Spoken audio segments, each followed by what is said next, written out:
पदाधिकाऱ्यांनी मिळून महाराष्ट्रातल्या कानाकोपऱ्यातले जे सोशल मीडियातले सामान्य कुटुंबातले पण विचाराने पक्के कार्यकर्ते आहेत यांची बैठक आज इथं ठेवली होती, ज्याच्यामध्ये सुप्रियाताई असतील, जयंतराव पाटील असतील, आव्हाड साहेब असतील, तसंच शर्मा जे आहेत त्यांचं सोशल मीडिया चॅनल खूप मोठं आहे आणि स्वतः इन्फ्लुएन्सर आहेत ते स्वतः, आणि शेवट सगळ्यात महत्त्वाचं म्हणजे आदरणीय पवारसाहेब आज या संमेलनात बोलले, इथं असणाऱ्या युवा कार्यकर्त्यांना मार्गदर्शन केलं, तसंच इथं येणारे जे सर्व पदाधिकारी आणि कार्यकर्ते होते यांना रजिस्टर करूनच बोलवण्यात आलं होतं.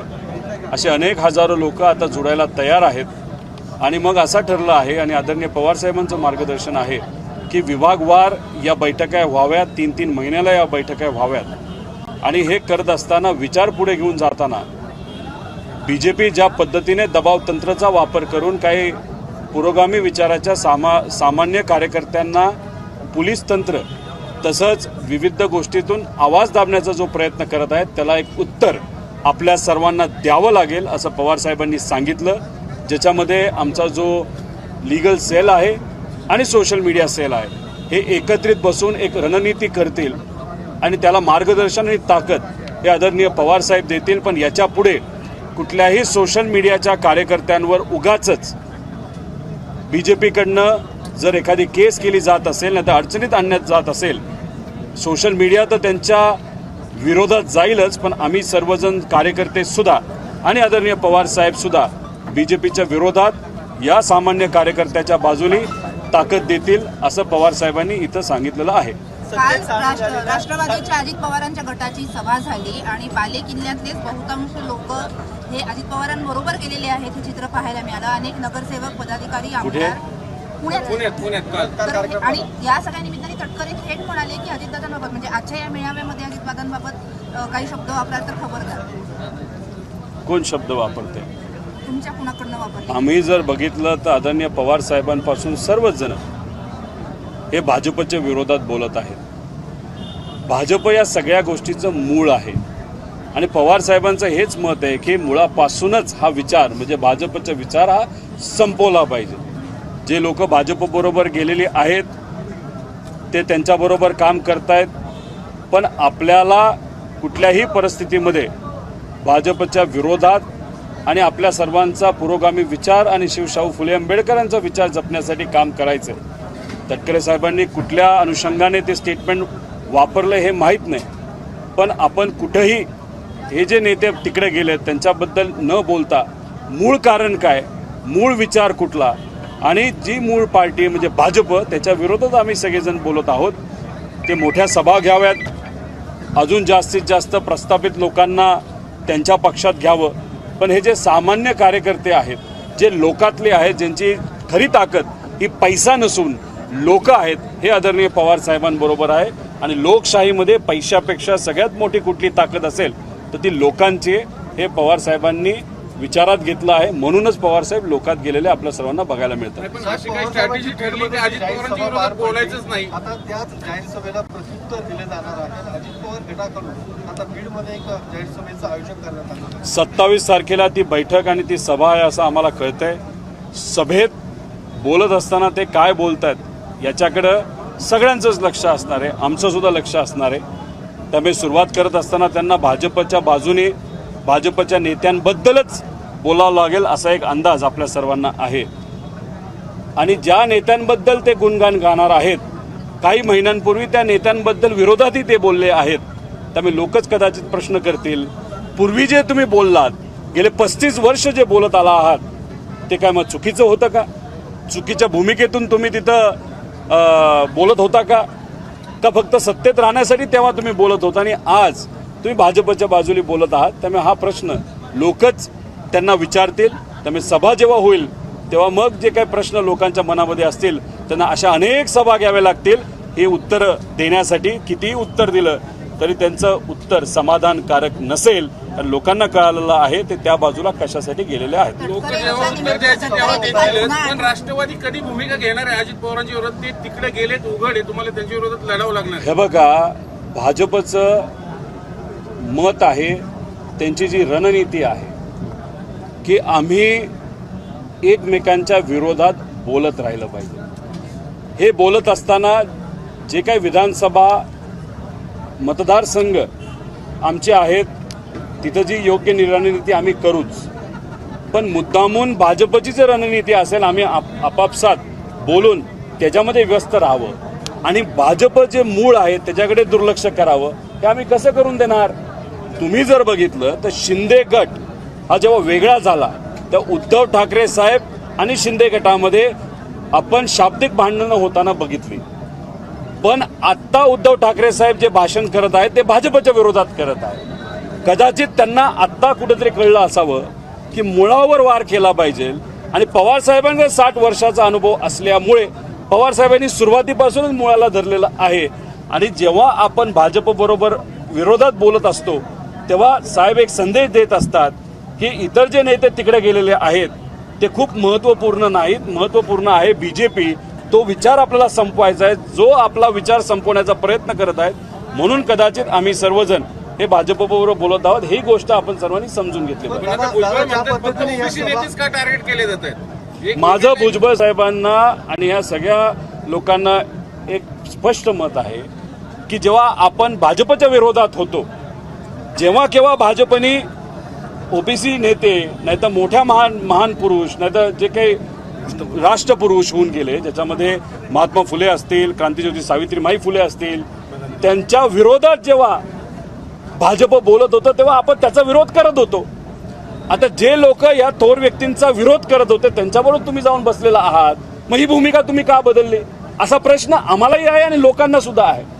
मग तुम्ही भूमिका जर सातत्याने बदलत राहणार असाल मग तुमची आजची भूमिका ही लोकांना कशी पटेल.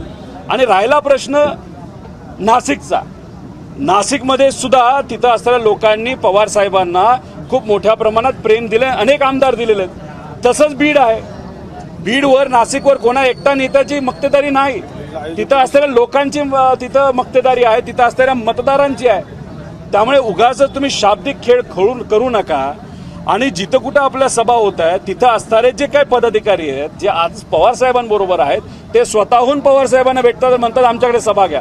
म्हणून तिथं ती सभा झाली नाशिकमध्ये, आता बीडमध्ये झाली.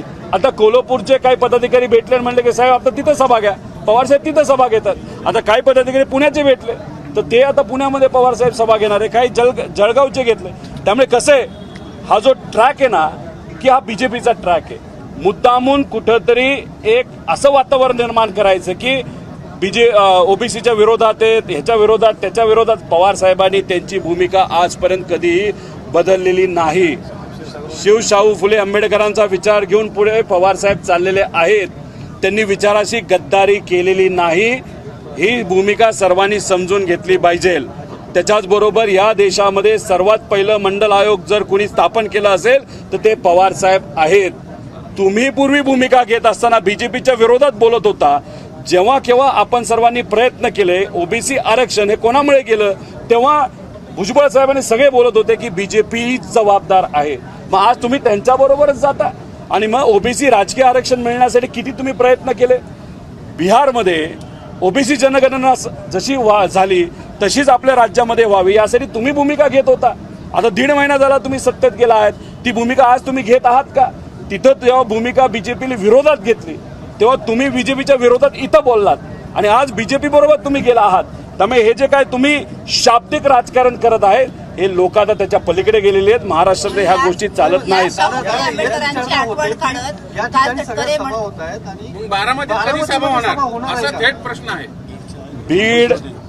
बीड सभा जी झाली ती जिल्ह्यात झाली, त्याच्याचबरोबर आता कोल्हापूरची जिल्ह्यात होणार आहे आणि पवार साहेबांचं असं मत आलं की आता पुण्याची सुद्धा जिल्ह्यात व्हावी. आता बारामती वेगळा जिल्हा नाही आहे याचा अंदाज आपल्या सर्वांना आहे. पुणे जिल्ह्यात जेव्हा होईल त्या सर्व तालुक्यात मिळून पुणे जिल्ह्यामध्ये होईल असं आम्हाला वाटतं. बारामती मोठी अजित पवारांच्या सभा होणार की नाही बारामती जिल्ह्यापेक्षा कमी नाही.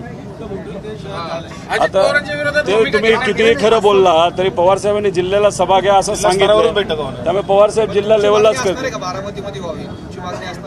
पवार साहेब ठरवतात रणनीती कशी असावी, पवार साहेब ठरवतात सभा कुठे घेतल्या जाव्यात.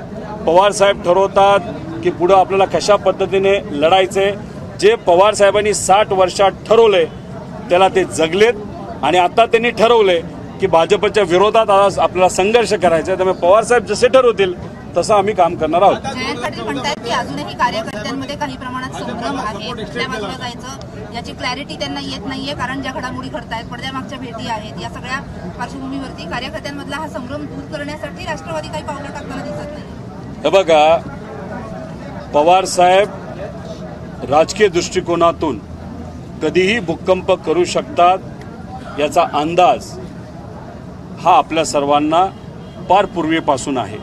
त्यामुळे सुरुवातीला हा भूकंप जेव्हा झाला गेल्या महिन्याच्या 2 तारखेला, तेव्हा कदाचित महाराष्ट्रातल्या 90% लोकांना असं वाटत होतं याच्या मागे सुद्धा साहेबच आहेत. जसा जसा टाईम गेला तसं तसं 90%वरनं 80%, 80वरनं 70, 50, आता 40, 30, कुठेतरी 20%वर आहे. त्यामुळे तुम्ही जे बोलत आहात आणि जयंतराव जे म्हणाले, आता 20% लोकांचा विषय आहे.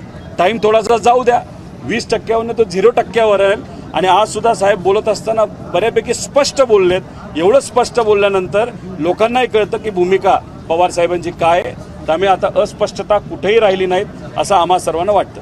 दोनों गुरुद्वारा नॅशनल पहिलं मराठी संपवतो मग इंग्लिश. दादा, पवार साहेबांची आणि जी जयंत पाटील किंवा अजितदादांची जी पुण्यात बैठक पार पडली, त्या बैठकीमध्ये असा विषय झाला की ज्या काही पवार साहेबांकडे संस्था आहेत किंवा अजितदादांकडे ज्या संस्था आहेत त्या अजितदादांनी सोडून द्याव्यात ते संस्था, असं संजय राऊतांचं म्हणणं आहे.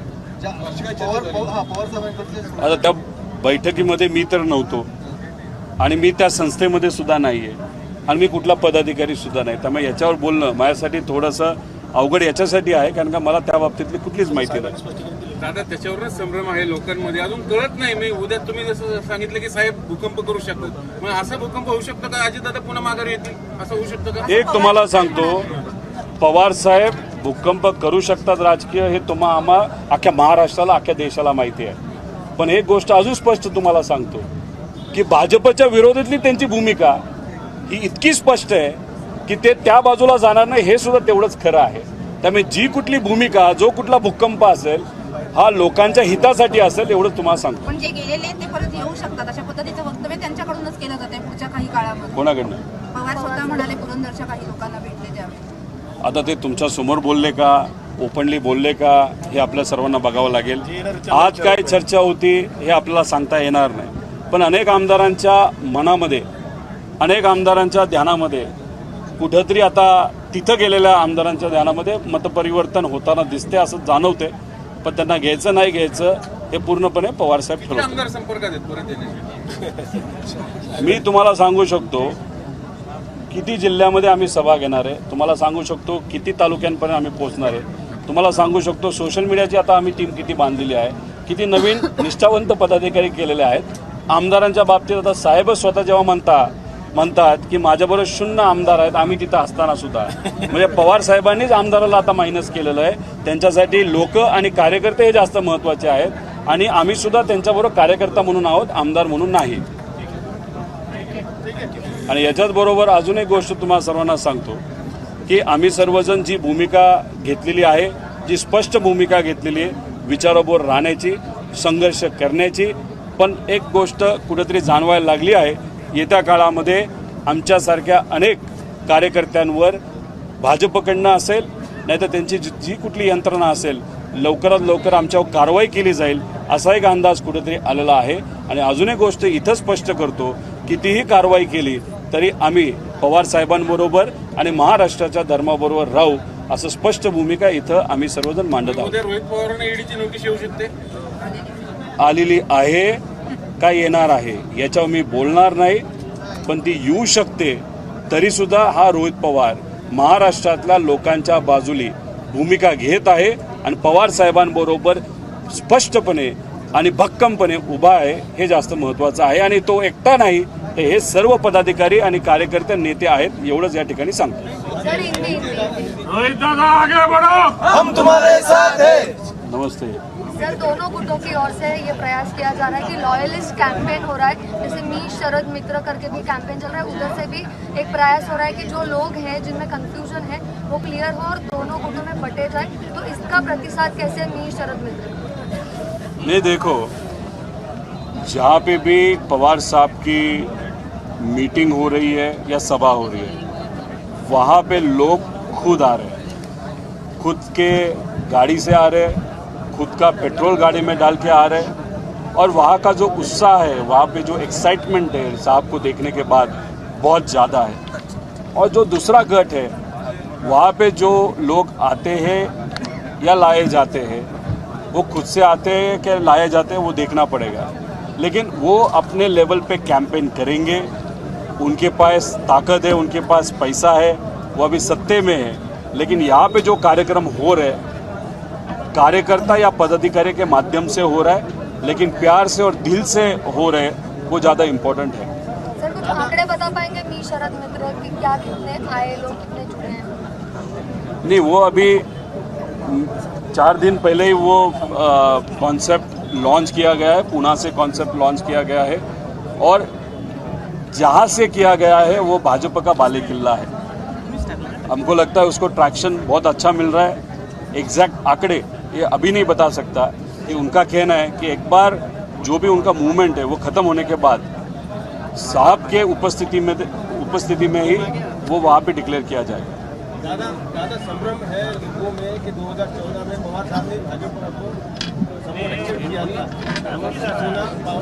शिवसेना मान नहीं रही थी 2014 में इलेक्शन के बाद, तब पवार साहब ने बीजेपी को सपोर्ट एक्सटेंड किया था। आज पवार साहब बीजेपी के खिलाफ बात कर रहे हैं, तो कहीं ना कहीं इससे संभ्रम निर्माण हो रहा है। 60 साल पवार साहब ने बीजेपी के खिलाफ ही बात की है और अभी भी बीजेपी के खिलाफ ही बात की है। तो पवार साहब ने तो भूमिका वहाँ पे बदली नहीं है, सेक्युलर भूमिका है, महाराष्ट्र के हित की भूमिका है, कभी उन्होंने चेंज नहीं किया। बाकी जन का क्या हुआ, उन्होंने क्या भूमिका ली, मैं उसके बारे में तो बोल नहीं सकता, लेकिन पवार साहब के बारे में बोल सकता हूँ, वो लड़ने के लिए तैयार है, और उनके साथ उनका कार्यकर्ता, ये महाराष्ट्र का कार्यकर्ता बन के हम भी लड़ने के लिए तैयार हैं। अजित पवार वापसी की उम्मीद है क्या? अभी वापसी के बारे में मैं खुद नहीं कह सकता, पवार साहब और अजित दादा इसके बारे में ज़्यादा क्लियरली बता सकते हैं। अगर आप मुझे कहें लड़ने की संभावना क्या है, तो अभी लड़ना तो हमने चालू कर दिया है, और लड़ेंगे और जीतेंगे भी, इतना ही यहाँ पे बताएंगे। बारामती में अजित दादा के खिलाफ कोई प्रत्याशी खड़ा होगा क्या? कौन? बारामती में अजित दादा के खिलाफ कोई प्रत्याशी? 2024 में वो इलेक्शन है, उसके लिए बहुत ज़्यादा टाइम है, प्रोग्राम तो डिक्लेयर होने दो, लेकिन एक संभावना दिख रही है। 2024 मार्च या मई में जो लोकसभा का इलेक्शन होने वाला था, वो शायद 100% दिसंबर के आसपास होगा। और अनफॉर्चुनेटली और एक चीज़ लोगों के चर्चे में आ रही है, उसके बारे में मैंने शाह निशा नहीं की, लेकिन बहुत लोगों के माध्यम से ये चीज़ मेरे पास आई है, कुछ एक्स अधिकारी उनके माध्यम से भी आई है, कि कुछ तो बड़ा कम्युनल इस देश में आगे जाके होने वाला है इलेक्शन के पहले। मेरा सिर्फ डर वही है, लेकिन विश्वास भी लोगों पे इतना है कि कितना भी प्रयास बीजेपी ने कम्युनल टेंशन बढ़ाने का किया, तब भी इस इलेक्शन में उनको उसका फायदा नहीं होगा, रादर उसका नुकसान ही बीजेपी को होगा, ऐसा विश्वास हम सब में है। मनोरंजनाचं प्रबोधन, करमणुकीचं उद्बोधन, बातमी अचूक, माहिती बिनचूक, पाहत रहा राजमुद्रा न्यूज लाईव्ह।